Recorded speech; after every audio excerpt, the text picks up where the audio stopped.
Good evening ಮಕ್ಕಳೇ. ನಾನು ನಿಮ್ಮ ಶಿಕ್ಷಕನಾದ ವೀರೇಶ್ ಹಿರೇಮಠ್.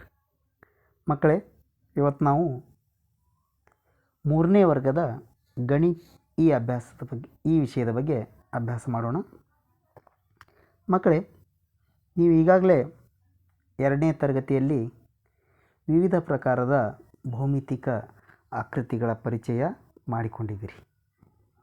ಭೌಮಿತಿಕ ಆಕೃತಿಗಳು ಯಾವ್ಯಾವುದಪ್ಪ ಅಂದ್ರೆ ಚೌಕೋನ, ತ್ರಿಕೋನ, ವರ್ತುಳ. ಇಲ್ಲಿ ನೋಡಿ, ವಿವಿಧ ಪ್ರಕಾರದ ಚೌಕೋನಗಳನ್ನು ಕೊಟ್ಟಿದ್ದಾರೆ. ಎಷ್ಟು ಚೌಕೋನ ಅದಾವೆ ನೋಡಿ?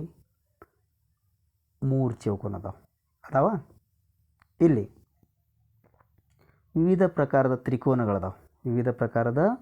ತ್ರಿಕೋನಗಳದಾವೆ. ಎಷ್ಟಾವ ನೋಡ್ರಿ? 1 2 3 4 ತ್ರಿಕೋನಗಳದಾವೆ. ಅದೇ ರೀತಿ ವರ್ತುಳಗಳು ಕೊಟ್ಟಾರ. ಎಷ್ಟು ವರ್ತುಳ ನೋಡ್ರಿ? 1 2 3 ವರ್ತುಳ ಅದಾವೆ.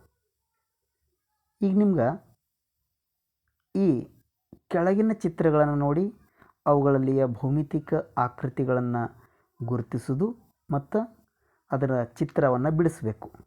ಅವುಗಳ ಹೆಸರುಗಳನ್ನು ಕೂಡ ಬರಿಬೇಕು. ಇಲ್ಲಿ ನೋಡ್ರಿ, ಮೇಲ್ಗಡೆ ಚಿತ್ರಗಳನ್ನು ಕೊಟ್ಟಿದ್ದಾರೆ. ಒಂದನೇದ್ದು ಸಂಗಣಕ ಇದೆ. ಸಂಗಣಕ ಅಂದರೆ ಸಂಗಣಕದ ಮಾನಿಟರ್ ಇದೆ. ಅದೇ ರೀತಿ ಕೇರಮ್ ಬೋರ್ಡ್ ಇದೆ. ಅದೇ ರೀತಿ ಬ್ರೆಡ್ ತುಣುಕು ಇದೆ. ಅದೇ ರೀತಿ ಮೊಬೈಲ್ ಇದೆ. ಅದೇ ರೀತಿ ಬಳೆ ಇದೆ. ಓಕೆನಾ? ಈಗ ನಾವು ಏನು ಮಾಡಬೇಕು?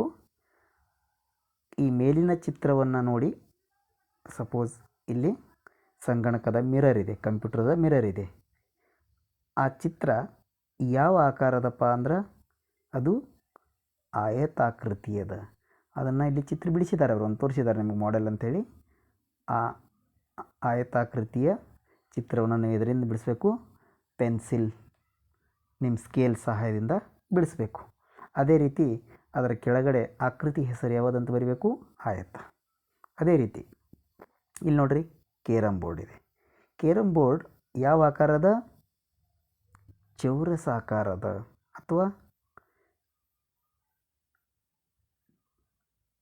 ಚೌರಸಾಕಾರದ. ಆ ಚೌರಸಾಕಾರದ ಆಕೃತಿಯನ್ನು ನಾವು ಬಿಡಿಸೋಣ ಇಲ್ಲಿ. ಆಮೇಲೆ ಕೆಳಗಡೆ ಏನು ಬಿಡಬೇಕು? ಚೌರಸ ಅಂಥೇಳಿ ಬರಿಬೇಕು. ಓಕೆನಾ?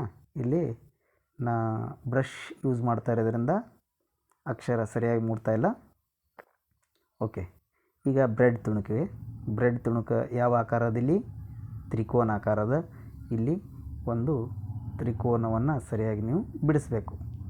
ಬಿಡಿಸಿ ಕೆಳಗಡೆ ತ್ರಿಕೋನ ಅಂಥೇಳಿ ಬರಿಬೇಕು. ಅದೇ ರೀತಿ ಇಲ್ಲಿ ಮೊಬೈಲ್ ಇದೆ. ಮೊಬೈಲ್ ಯಾವ ಆಕಾರ ಇದೆ? ಆಯತಾಕಾರ ಇದೆ. ಆ ಆಯತಾಕಾರದ ಒಂದು ಆಕೃತಿಯನ್ನು ನೀವು ಇಲ್ಲಿ ಬಿಡಿಸಬೇಕು. ಕೆಳಗಡೆ ಇಲ್ಲಿ ಆಯತ ಅಂಥೇಳಿ ಬರಿಬೇಕು. ಅದೇ ರೀತಿ ಇಲ್ಲಿ ಒಂದು ಬಳೆ ಇದೆ. ಆ ಬಳೆ ಯಾವ ಆಕಾರ ಇದೆ? ವರ್ತುಳ ಆಕಾರ ಇದೆ. ವರ್ತುಳ ಒಂದು ನಿಮ್ಮ ಕಾಯಿನ್ ಅಥವಾ ಒಂದು ನಾಣ್ಯ ಇದೆಯಲ್ಲ, ನಾಣ್ಯ ಇಟ್ಟು ತೆಗಿಬೋದು ಅಥವಾ ತ್ರಿಜ್ಯದ ಸಹಾಯದಿಂದ ತೆಗಿಬೋದು. ಕೆಳಗಡೆ ವರ್ತುಳ ಅಂಥೇಳಿ ಬರಿಬೇಕು. ಇದಾದ ಬಳಿಕ ಕೆಳಗಡೆ ಒಂದು ಚೌಕಟ್ಟಿನಲ್ಲಿ ಮನೆಯ ಚಿತ್ರವನ್ನು ಕಟ್ಟಿದ್ದಾರೆ. ಸ್ವಲ್ಪ ಆ ಮನೆಯ ಚಿತ್ರದಲ್ಲಿ ಬಾಗಿಲಿನ ಚೌಕಟ್ಟಿದೆ, ಕಿಟಕಿ ಇದೆ, ಬಾಗಿಲಿಗೆ ತೋರಣ ಇದೆ, ರಂಗೋಲಿ ಬಿಡಿಸಿದ್ದಾರೆ. ಅಲ್ಲಿ ನಾವೇನು ಮಾಡಬೇಕು?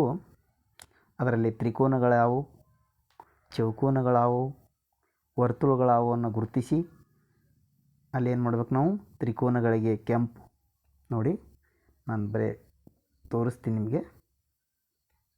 ತ್ರಿಕೋನಗಳಿಗೆ ಕೆಂಪು, ಓಕೆ, ಈ ಕಲರ್. ಇನ್ನು ವರ್ತುಳಗಳಿಗೆ ಹಳದಿ ಬಣ್ಣ.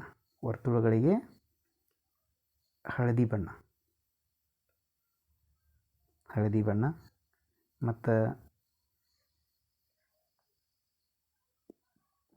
ಚೌಕೋನಗಳಿಗೆ ಯಾವ ಬಣ್ಣ ತುಂಬಬೇಕು? ನೀಲಿ ಬಣ್ಣ. ಈ ಬಣ್ಣ. ಓಕೆನಾ? ತುಂಬಿ ಇದನ್ನು ಇವತ್ತು ನೀವು ಹೋಮ್ವರ್ಕ್ ಅಂತ ತಿಳಿಯಿರಿ. ಅದೇ ರೀತಿ ನೀವು ಒಂದು ನಿಮ್ಮ ಹಳೆಯ ನೋಟ್ಬುಕ್ ಇರ್ತಾವಲ್ಲ, ಅದರ ಮ್ಯಾಗಿಂದ ರಟ್ಟನ್ನು ಕತ್ತರಿಸಿ ಅದ್ರ ಮ್ಯಾಗಿಂದ ನೀವು ತ್ರಿಕೋನ, ಆಯತ, ಚೌರಸ, ವರ್ತುಳ ಇನ್ನು ಬೇರೆ ಬೇರೆ ಆಕೃತಿಗಳನ್ನು ಕೂಡ ತಯಾರಿಸಿ ನೋಡಿರಿ, ನಿಮ್ಗೆ ಗೊತ್ತಾಗ್ತದೆ. ಓಕೆನಾ? ಮತ್ತು ನಾಳೆ ಬೇರೆ ಪಾಠವನ್ನು ಅಭ್ಯಾಸ ಮಾಡೋಣ. ಬಾಯ್. Good night.